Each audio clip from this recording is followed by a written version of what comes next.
Good morning and happy Christmas Eve day. Don't forget, Jesus was Palestinian. Anyway, do you send yourself videos so that you have a reminder and or that so you can share them to different social media accounts? I do all the time. I don't necessarily do much with them other than record them and then put them in my little recording bank. But the last couple of days have been a little.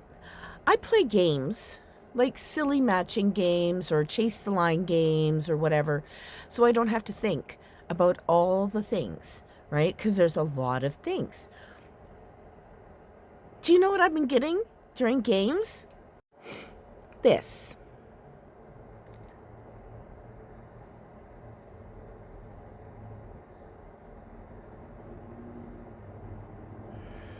And you may be wondering, what does that have to do with sending myself videos?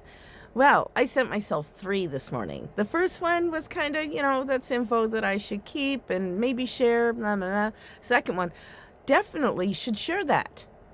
The third one, I was like, holy shite. I really have to share this. Maybe I'll put them all together, but first I need to do a lead-in video. So I came in here, made a video. TikTok gave me no audio. So I don't even know if this one's going to work, but I'm going to try. Anyway, I'm going to go away for now and see if this worked. Harmony, happiness, health, and hope for a better tomorrow. None of us are free till all of us are free. Free, free Palestine. Land back. Good luck, and bye for now. Exclusive, Canada's top general says we're ready for war. This is out of the National Post, a Canadian publication, and it was published about a week ago. This is an interview that was conducted at the end of November by the National Post, and it features General Jenny Carignan, who is the Chief of Defense in Canada. And the things that she says in this article are bone-chilling. Here are the highlights. General Carignan does not hold back on the truth and how she feels. And obviously she's speaking from a Canadian point of view, but the things she says about global security are jaw-dropping. In fact, as this chief of defense, she feels that the world has not been this dangerous since the Cold War. And as you can see in the caption on the screen behind me, she feels that her nation's defense position has fundamentally changed, and Canada needs to get back to business of air defense and prepare for, quote, near-peer conflict. Near-peer? That's us, the United States. When asked whether she thinks Canada should join the United States in the Golden Dome project that has been put forth by Donald Trump and his regime, she states, no, it's not a North American plan, it's a U.S. plan, and we are not a part of it. That said, further down, she says, we are looking at a Canada defense plan as well, our own plan. And this is the part that makes me ill. It's the fact that General Carignan not only mentions that Canada is preparing for near-peer war with the United States. It's not that she says we are essentially no longer allies with the United States by separating Canada from the Golden Dome project. She then goes on to say, and like all the militaries in the world, especially when we're looking at our allies, we're going to be ready to go as is. Now, you might be asking yourself, who are Canada's allies that this general is speaking about? Well, that would be all of the NATO nations because Canada is a part of NATO. You'll also notice that right now the United States is a part of NATO. However, look at this bill that's been introduced. House Resolution 6508. To require the President to give notice of denunciation of the North Atlantic Treaty for purposes of withdrawing the United States from the North Atlantic Treaty Organization, otherwise known as NATO, and for other purposes. This was recently introduced. What is that? December 9th, 2025, sponsored by Thomas Massey. This is currently sitting on the House floor. And yes, they're in recess for the holiday, but it will be addressed when they return. If that bill in 2026, when the House returns, passes, it will then go to the Senate, And if it passes in the Senate, it will end up on the desk of Donald Trump, and he will sign it into law with glee because he has been trying to leave NATO for a very long time.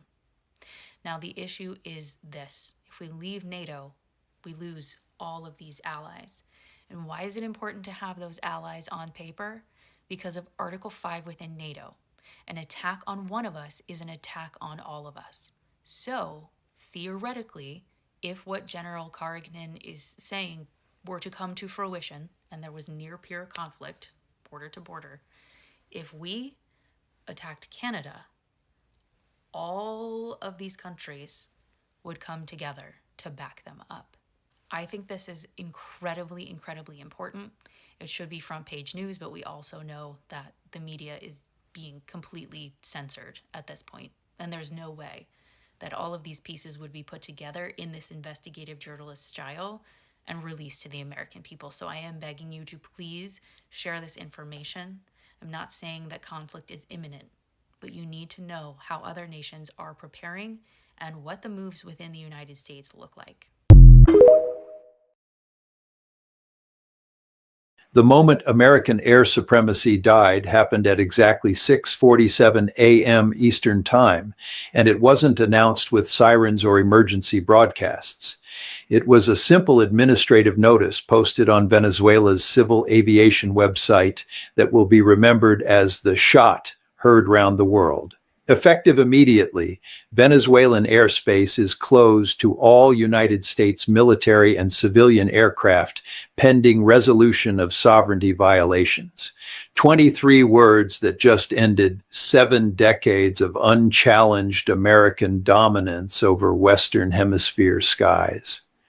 I was analyzing morning intelligence briefings when my contact at the National Security Council called with information that made my hands shake. This wasn't just Venezuela making another symbolic gesture against American pressure. This was the trigger for something we've never faced before: coordinated airspace denial by multiple nations acting simultaneously against the United States. Within 90 minutes of Venezuela's announcement, Cuba, Nicaragua, and Bolivia had issued identical declarations. Within 4 hours, Ecuador and Colombia were reviewing their airspace policies regarding American military transit. By evening, Mexico had quietly suspended all bilateral aviation agreements pending security reassessment.